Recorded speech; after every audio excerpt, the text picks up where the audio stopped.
Faly miarabantsika tsirairay avy indray amin'ity talata fa 4 volana oktobra ity raha misaotra an'Andriamanitra isika izay miaisy mitantana antsika tsirairay avy indray.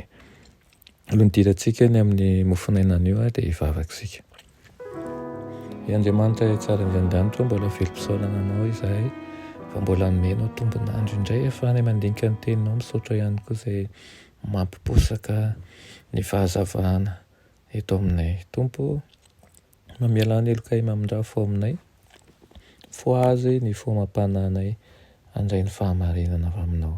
Fa dia entano izahay mba ho amin'izany fahamarinana izany ary koa mba ho vavolombelonao tokoa amin'izay rehetra ataonay. Amin'ny anaran'i Jesosy, amen. Lohatenin'ny mofonainantsika androany dia manao hoe ilay mpampianatra mahagaga. Ilay mpampianatra mahagaga. Naraina amin'ny Jaona 4:2. Jaona 4:2 manao hoe ary noho ny maraina koa dia nankeo ankianjan'ny tempoly indray Jesosy ary ny vahoaka rehetra nanantona azy dia nipetraka izy ka nampianatra azy. Amen.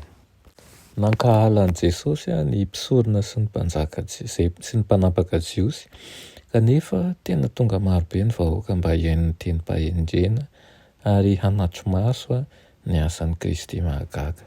Nentan'ny fahalianana lalina ny olona ary nanaraka an'i Jesosy mba hiainy ny torolalan'ny mpampianatra mahagaga.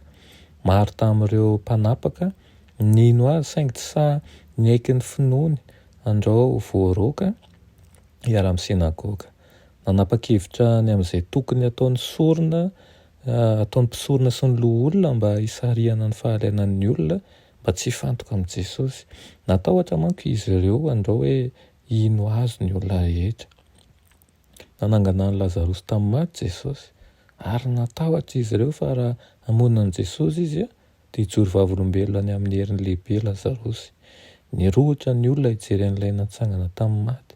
Nivonona ny hamono an'i Lazarosy ihany koa ireo mpanapaka mba hampitony an'ilay fahalianana lehibe.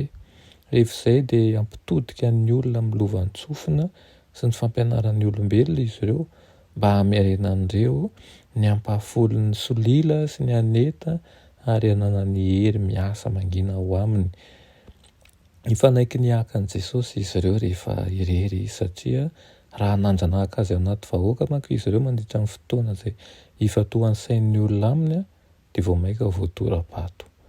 Fantatr' Jesosy ny faneren'izy ireo lalina tiany ho atao. Fantatry Jodasy ihany koa anefa fa ireo olona ireo dia te hisambotra an'i Jesosy.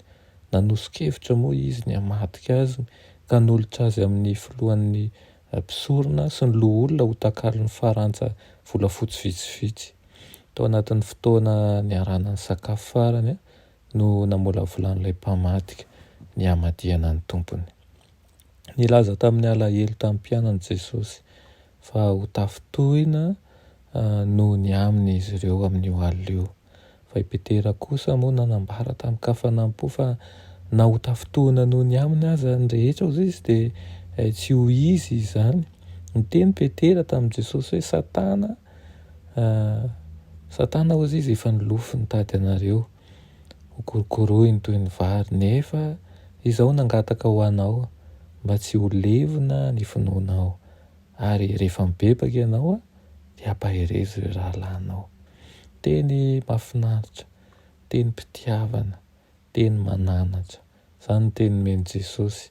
Na dia fantany ara fa handahazy Petera, na dia fantany ara fa hiala azy ireo mpianany, na dia fantany ara fa tsy maintsy handeha anatin'ny fahoriana izy.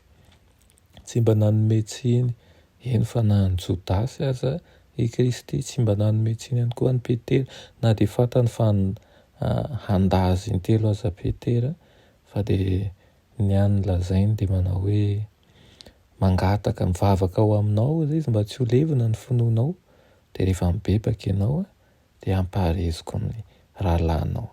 Dia izany teny izany ihany koa no ampitaina amintsika anio.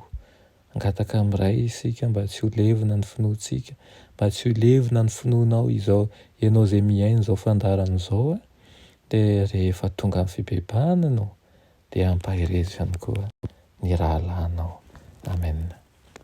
Reny malala tsara indrindra, mbola misaotra anao ny amin'izany teny ny fiainana zany, ny teninao izay mahasoa anay tokoa ary mamelombelona anay. Misaotra Tompo fa Andriamanitra, tsy mba mamadika ianao, ary Andriamanitra tsy mba manome tsiny anay ianao fa mitaona anay mandrakariva eo anivon'ny fitiavanao ary mandresika anay ho amin'ny lalana tsara. Anaran'i Jesosy, amen.